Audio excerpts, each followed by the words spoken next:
बार वंदना, करोड़ बार वंदना, लाख बार वंदना, करोड़ बार।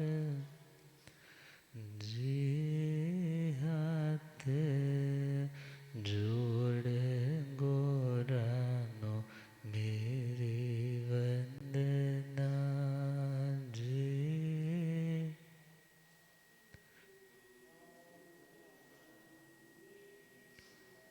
डगमग डोले नैया मेरी, डगमग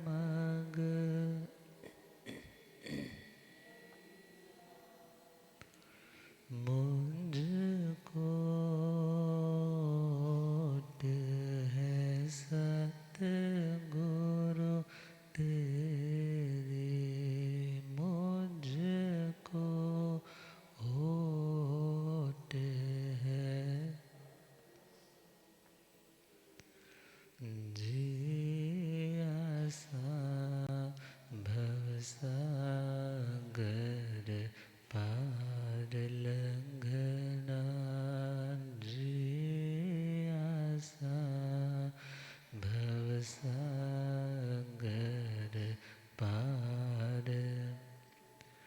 जी हाथ जोड़ गोरानो मेरी वंदना जी। हाथ जोड़ गोरानो। अनंत अनंत शांति की निकेतन शासनपति श्रमण भगवान महावीर स्वामी के पावन चरणारविंदों में हार्दिक भावना वंदन नमन। मेरे अंधेरे जीवन को रोशनी प्रदान करने वाले परम उपकारी आगम ज्ञान के भंडार, आगम ज्ञाता, आगम पुरुष, जिन शास्त्र रतन हिमाचल केसरी उपाध्याय भगवंत श्रद्धे गुरुदेव श्री जितेंद्र मुनि जी महाराज साहब के पावन चरण कमलों में हार्दिक भावना वंदन नमन। पाठ पर विराजमान तपस्वीरत श्री प्रभु मुनि जी महाराज साहब के चरणों में वंदन। धर्म सभा में उपस्थित धर्म अनुरागियों, सुशीलवती माताओं एवं बहनों, असीम पुण्योदय से भाग्योदय से आप सबको संतों का समागम और वीतराग वाणी श्रवण करने का शुभ अवसर प्राप्त हो रहा है। श्रीमद् समवायांग सूत्र 32वां समवाय 32 योग संग्रह सुनाए जा रहे हैं और उन 32 बातों में 28वां पॉइंट ध्यान संवर योग, और उसमें भी शुक्ल ध्यान की अनुप्रेक्षाओं का वर्णन चल रहा है। शुक्ल ध्यानी आत्माएं जब ध्यान की अवस्था से वापस लौटती है, अर्थात 11वें गुण स्थान वाली या उससे पूर्व के गुण स्थान वाली आत्माएं जब शुक्ल ध्यान की अवस्था में स्थिर होकर के लौटती है, तो उनका अनुभव, उनकी अनुभूति, उनकी स्मृतियाँ जो भी चलती है उनका नाम ही अनुप्रेक्षा है। और उस अनुप्रेक्षा के बल से वो पुनः ध्यान की अवस्था में आगे बढ़ जाते। तो उस अनुप्रेक्षा का लाभ शुक्ल ध्यान में और प्रगति करना है। तो चौथी अनुप्रेक्षा अवायानुप्रेक्षा, जिसे अपायानुप्रेक्षा भी कहा जाता है। अपाय का अर्थ है दुख, कष्ट, पीड़ा, तकलीफ। और जब एक साधक उन अपायों पर, उन दुखों पर नज़र दौड़ाता है, तो उसे एहसास होता है कि सुचिन्नाणं कम्माणं सुचिन्नं फलं होई, दुचिन्नाणं कम्माणं दुचिन्नं फलं होई। अर्थात अच्छे कर्मों का नतीजा अच्छा और बुरे कर्मों का नतीजा बुरा होता है। और दुनिया में जितने भी दुखी लोग हैं या अपने ही जीवन के दुखों पर नज़र डालते हैं, या नारकी और त्रियंचों के दुखों की ओर जब उनका ध्यान जाता है, तो उन्हें एहसास होता है कि नरक गति में जाने के 4 कारण हैं। जो कोई भी महारंभ, महाहिंसा, कुणिमाहार, पंच इंद्रिय वध करेगा, तो वो ऐसे कर्म इकट्ठे करेगा कि उसे फिर इन तमाम दुखों का, तकलीफ़ों का सामना करना पड़े। अर्थात यदि दुख है तो दुख का कारण है, यदि कारण है तो उसका निवारण भी है। तो ये अनुप्रेक्षा उन दुखों का निवारण करने के लिए की जा रही है कि मैं इन समस्त कारणों को काट करके, निवारण करके अपने शाश्वत शुद्ध स्वरूप में स्थिर हो सकूं। तो इस प्रकार ये शुक्ल ध्यान का चैप्टर तो कंप्लीट होता है। मगर धर्म ध्यान में एक बात आई थी, जो पिंडस्थ, पदस्थ, रूपस्थ, रूपातीत ध्यान का वर्णन। और बहुत से ध्यान के साधक इन प्रैक्टिसेस से गुजरते भी हैं और अभ्यास भी करते हैं। ये परंपरा ध्यान की, यह कॉन्सेप्ट्स कब से है? आचार्य श्री हेमचंद्र जी महाराज ने अपने योग शास्त्र में, और आचार्य श्री शुभ चंद्र जी ने अपने ज्ञानारण में इनकी विधियां बताई। तो धर्म ध्यान का ही एक भेद आता है, संस्थान विचय धर्म ध्यान। और संस्थान विचय में कभी शरीर की संरचना के ऊपर एकाग्रता है, और कभी बाहर के दुनिया के पुद्गलों को ध्यान का विषय बनाया जाता है। तो 4 तरह का ये ध्यान आता है, पिंडस्थ, पदस्थ, रूपस्थ और रूपातीत। पिंडस्थ, पंजाबी में तो पिंड एक गांव को बोला जाता है, जहाँ कुछ परिवार इकट्ठे हो जाते हैं, अपने अपने मकान बना लेते हैं। उस लोकेलिटी का नाम पिंड हो जाता है। और पिंड का एक सामान्य से हम थोड़ा विशेष अर्थ देखें तो एक से अधिक चीज़ों का जो समूह है, जो पिंडी भूत है, जो इकट्ठा किया है, उसका नाम पिंड है। और पिंड यहाँ पर देखें तो पिंडस्थ ध्यान का मतलब हमारा शरीर कितने तत्वों से मिला है और कितने तत्वों की जुड़ाव से इस देह का निर्माण हुआ। तो इस पिंड में, इस शरीर में स्थित जो आत्मा है, पिंडस्थ मतलब पिंड में जो स्थित आत्मा है, उस आत्मा का ध्यान करना, पहला पॉइंट। रूपस्थ और फिर रूपातीत। पिंडस्थ फिर पदस्थ। पदस्थ का मतलब जैसे लोगस का पाठ है, तो उसका एक पद ले लिया, लोगस उज्जोयग्रे। अब इस एक पद के ऊपर अपनी विचारधारा को उसी के ऊपर लगा देना। आंखें बंद करके या लिख करके उसके ऊपर कॉन्सेंट्रेटली देखते चले जाना। आंखें बंद करके भी वो इमेज तुम्हें दिखने लग जाए, और तुम उसमें तल्लीन हो जाओ, डूब जाओ, तो ये ध्यान है पदस्थ।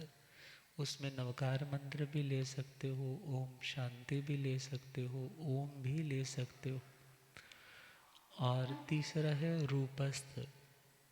वो रूपस्थ का मतलब जो समवसरण में तीर्थंकर भगवान विराजमान है, उनके उस समवसरण की संरचना को ध्यान में लाते हुए कि किस तरह वो छत्र है, स्फटिक का सिंहासन है, अशोक वृक्ष है, चंवर ढुलाए जा रहे हैं, देव दुंदुभी बज रही है, अचित फूलों की वर्षा हो रही है, इत्यादि उन सभी सिचुएशंस को विजुलाइज करना, अपने अंतर नेत्रों से उनकी एजम्पशन करना, एज्यूम करना। और फिर प्रभु साक्षात विराजमान है,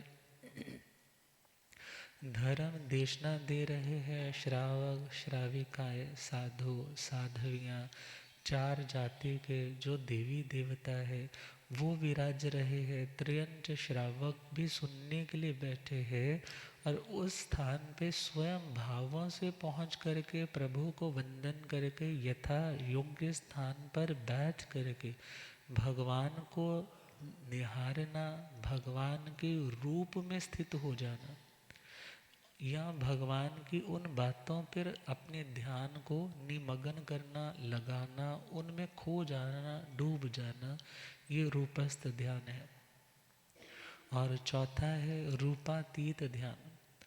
रूपातीत जब हर तरह के रूप से, आकृतियों से ये आत्मा अतीत हो जाती है, ऊपर उठ जाती है, अर्थात सिद्ध अवस्था का, शुद्ध अवस्था का आत्मा में साक्षात्कार करना, वो ध्यान है रूपातीत ध्यान।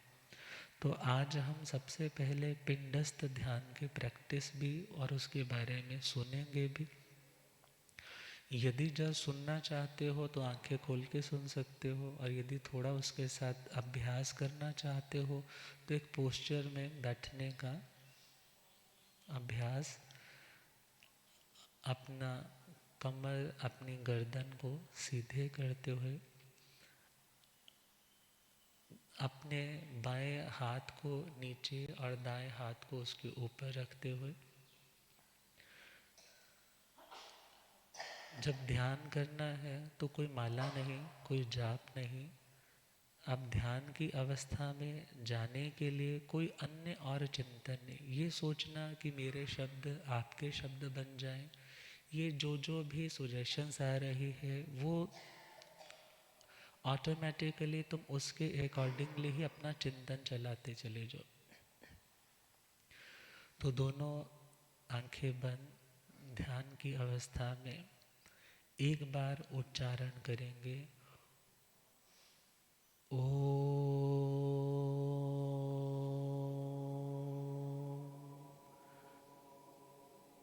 अर्हं नमः,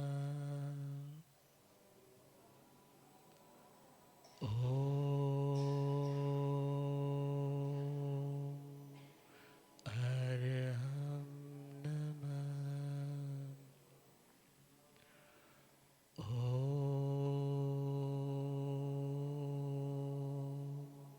अर्हं नमः।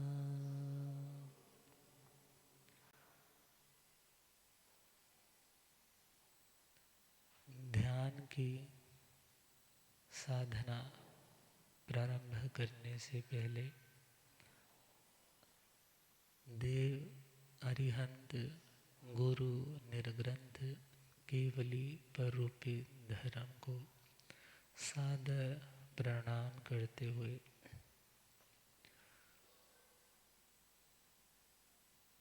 कल्पना, विचार, इमेजिनेशन, उसके माध्यम से एज्यूम करना है कि हमारी देह से ये आत्म प्रदेश निकलते हुए एक बहुत भव्य, बहुत बड़ा दूध का समुद्र जिसका पानी दूध के समान निर्मल सफेद रंग का, चारों ओर दूध ही दूध, दूध ही दूध। और उस असीम सागर में एक बहुत बड़ा कमल का फूल, 1000 पंखुड़ियों वाला, जम्बू द्वीप के समान, मानो इतना बड़ा, और हजारों पंखुड़ियों का जो रंग है वो गोल्डन कलर है, येलो कलर है, पीले रंग का है। एक एक पत्ती चमक रही है, दमक रही है। और उस कमल के फूल के सेंटर में जो कर्णिका है, जो सेंटर पॉइंट है, वहाँ से मानो मेरू पर्वत की तरह ऊपर उठता हुआ एक स्थान, जो एक स्थान पर आकर के रुक गया, ठहर गया। और उसके ऊपर रत्नों से जड़ित एक सिंहासन है। और उस सिंहासन पर खुद को बैठे हुए देखे कि मैं उस सिंहासन पर बैठ कर के ध्यान कर रहा हूँ। मंद मंद पीले रंग की कर्णिकाएं पूरे आकाश मंडल में फैल रही है। इस प्रथम धारणा का नाम है पार्थवी धारणा, जिसमें स्वयं को उस कमल के फूल के सेंटर पॉइंट से उठे हुए सिंहासन में बैठे हुए देख रहे। जब यह धारणा दृढ़ होने लग जाए तो इसके बाद सेकेंड पॉइंट आता है आग्नेय धारणा। स्वयं को वहीं बैठे हुए महसूस कर रहे हैं, और जहाँ नाभि का स्थान है, नेवल का पॉइंट है, उस नेवल के पॉइंट से एक सफ़ेद वाइट लोटस कमल का फूल मानो निकल रहा है। और उस कमल के फूल की 16 पंखुड़ियाँ, 16 पेटल्स है। गिनती करे 1 2 3 4 5 6 7 8 9 10 11 12 13 14 15 16। और उस कमल के सेंटर पॉइंट में जहाँ अरहम लिखा है, आधा र, ह, और ऊपर अनुस्वार, और उन 16 पंखुड़ियों पे क्रमशः 1 by 1, सीक्वेंस बाय सीक्वेंस वर्णों की स्थापना करनी है। पहले पे आ, फिर बड़ा आ, फिर ई, फिर ऊ, फिर बड़ी ई, फिर ऊ, फिर बड़ा ऊ, फिर री, फिर बड़ा री, फिर री, फिर बड़ा री, फिर ए, फिर आई, फिर ओ, फिर औ, फिर अंग, फिर अह। स्थापना करने के बाद उस कमल को निहारो। निहारते चले जा रहे हैं, और उसी के साथ साथ हृदय के स्थान पे, चेस्ट पॉइंट के सेंटर में, जहाँ हार्ट का स्थान है उसके पास पास एक 8 पंखुड़ियों वाला कमल का फूल जो औंधे मुंह अर्थात उल्टा खिला हुआ है। और वो उल्टा इस तरीके से है कि नीचे वाला 16 पंखुड़ियों का फूल वो ऊपर की ओर खिला है और यह 8 पंखुड़ियों का फूल उसी फूल की ओर मुख करते हुए खिला है। और इन 8 पंखुड़ियों का रंग काले रंग का है, कृष्ण वर्ण का है। और उन 8 पंखुड़ियों पे 8 कर्मों की स्थापना करे। ज्ञानावरणीय, दर्शनावरणीय, वेदनीय, मोहनीय, आयु, नाम, गोत्र और अंतराय। जो नाभि में स्थित कमल है उसके अरहम सेंटर पॉइंट में से वहाँ से मानो धुआं धुआं धुआं निकलने लगा।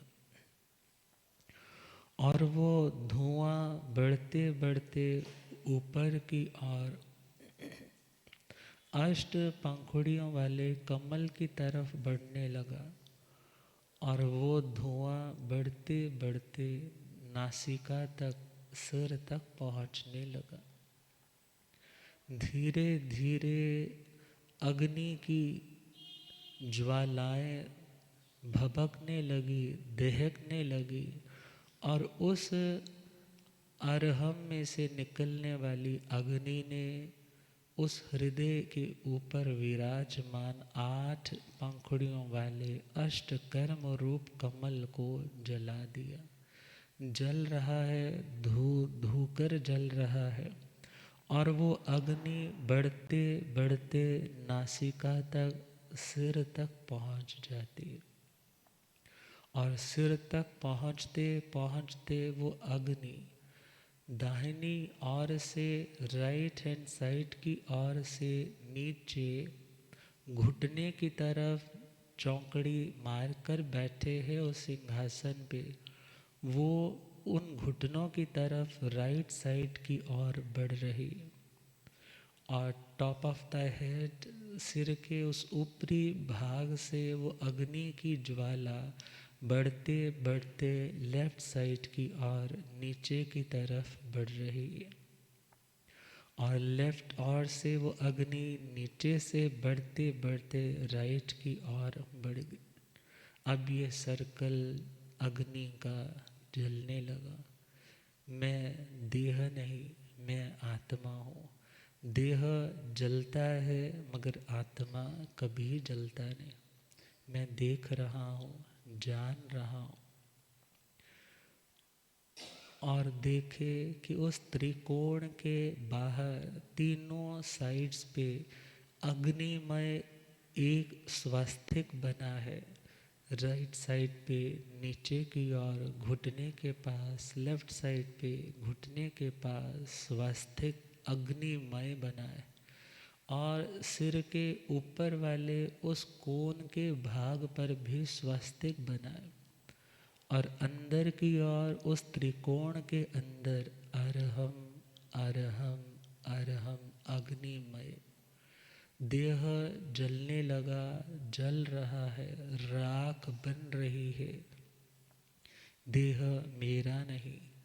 प्राण छोड़ने के बाद भी इसे जलाना है। आज भी ये जल रहा है। मैं तो आत्म तत्व, आत्म स्वरूप में रमण करने वाला। इतने में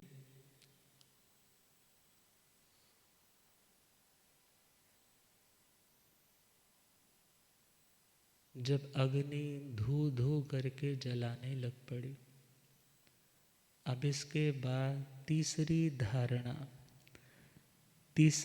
धारणा में वायवी धारणा, हवा के तीव्र झंझावात, तीव्र झोंके आ रहे हैं, उस राख को उड़ा उड़ा करके चारों ओर लेकर जा रहे। मैं देख रहा हूँ, मगर मैं ये देह स्वरूप ना था, ना हूँ, ना कभी हूँगा।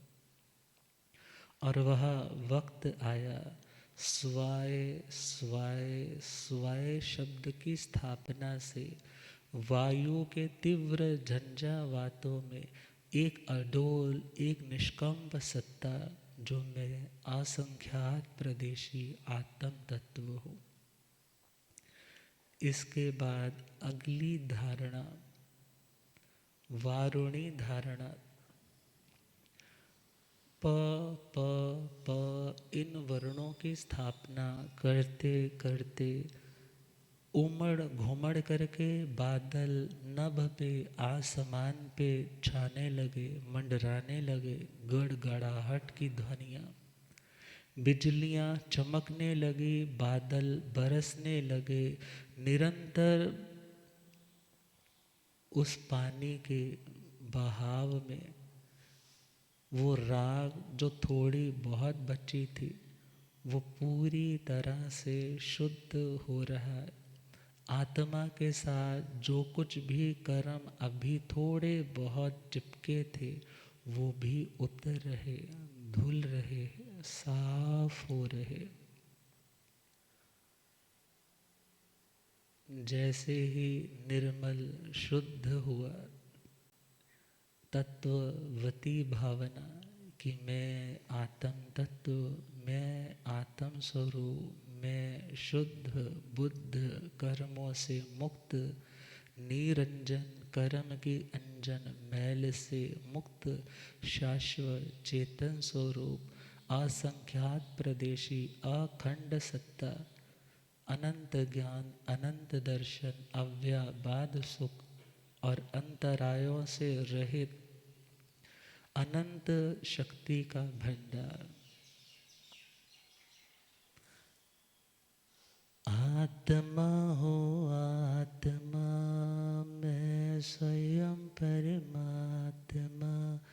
आत्मा हो आत्मा, मैं स्वयं परमात्मा। शिव सुख वासे, मैं अविनाशी रे। आत्मा के उस अनंत शांत स्वभाव का चिंतन, जैसा सिद्धों का स्वरूप है, वैसा मुझ निज आत्मा का स्वरूप है। मैं देह नहीं, मैं पुद्गल नहीं, अग्नि जला नहीं सकती, हवा के झोंके उड़ा नहीं सकते, पानी की बौछार मुझे गीला बना नहीं सकती। मैं ऐसा शुद्ध बुद्ध आत्म तत्व, इस भावना में खुद को निर्मल, शांत, स्फटिक के समान शुद्ध महसूस करते हुए आत्मा कितनी निर्भर, कितनी कितनी रिलैक्स हो चुकी, और खुद से संबोधन देना है, तू खुद ही खुदा है, तू खुद ही खुदा है, तू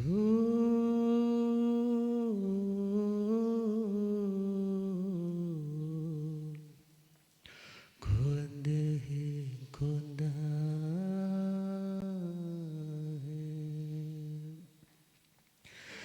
जैसा अनंत सुख सिंधु ने पाया, वैसा ही सुख तेरे भीतर समाया, वैसा ही सुख तेरे भीतर समाया। आनंद घन शुद्ध सदा है, आनंद घन शुद्ध ज्ञायक सदा है। तू खुद खुदा है, तू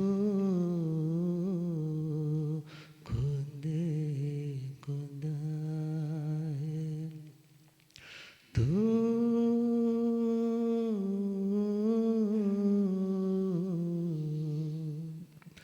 खुद खुदा है।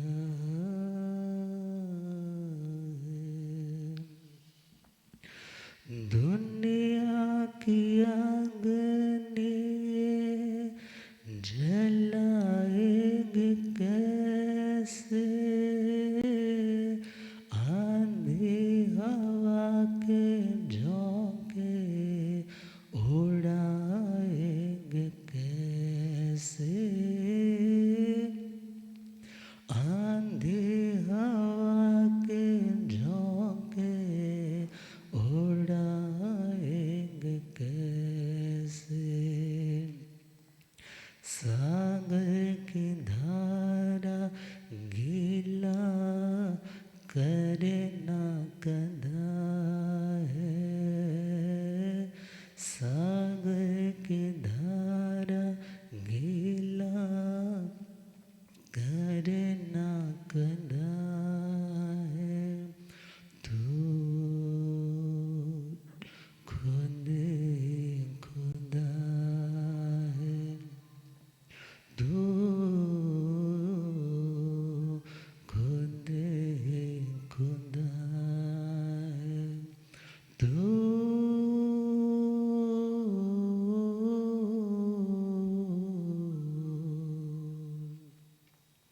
खुद खुदा है।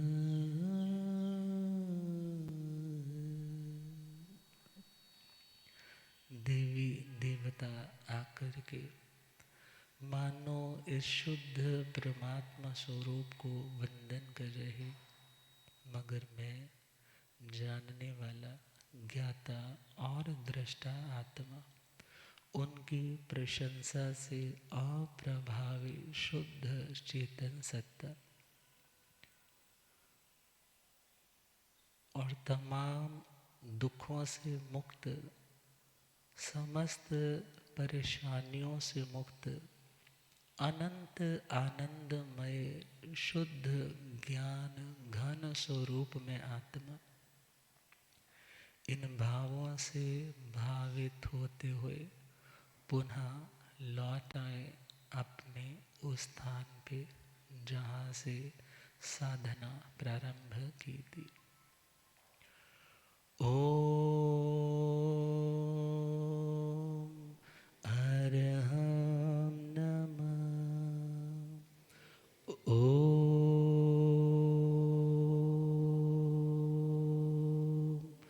अरहं नमः।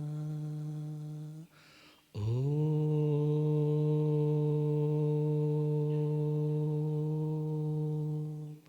अरहं नमः। दोनों हाथों को मिलाते हुए कोमलता के साथ आँखों पर स्पर्श करते हुए पूरे सिर से घुमाते हुए तन पे ले जाते हुए घुटनों के स्थान से झाड़ते हुए आंखें खोल सकते। तो यह ध्यान की साधना पिंडस्थ ध्यान गुरुदेव पधारे। हो रब मेरा सतगुरु बन के आया,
होत चुकदा संसार मैनू, हो रब मेरा सतगुरु बन के आया मैनू। बोलिया आगम ज्ञाता आगम पुरंजन शास्त्र तंड हिमाचल केसरी उपाध्याय भगवंत श्रद्धे गुरुदेव श्री जितेंद्र मुनि जी।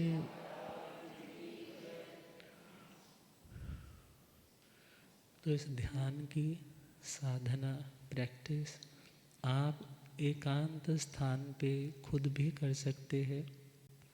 भले ये एक बहुत ही स्टार्टिंग वाला ABCD है, मगर इससे आगे तभी बढ़ पाएंगे यदि ज्ञान का भी अभ्यास होगा।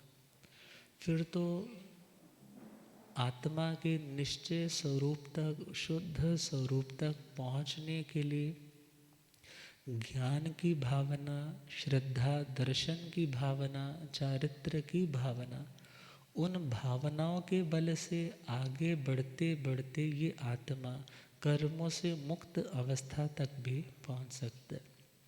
तो आज के लिए पिंडस्थ ध्यान हुआ, फिर इसके बाद पदस्थ, रूपस्थ, रूपातीत, उनकी भी हम प्रैक्टिस ऐसे ही अभ्यास के माध्यम से करेंगे। मेरे ख्याल से प्रैक्टिस से वो चीज़ थोड़ी ज़्यादा समझ में आ जाती, तो उसके बारे में भी आगे बढ़ेंगे। आप गुरुदेव कृपा करेंगे। ओम शांति।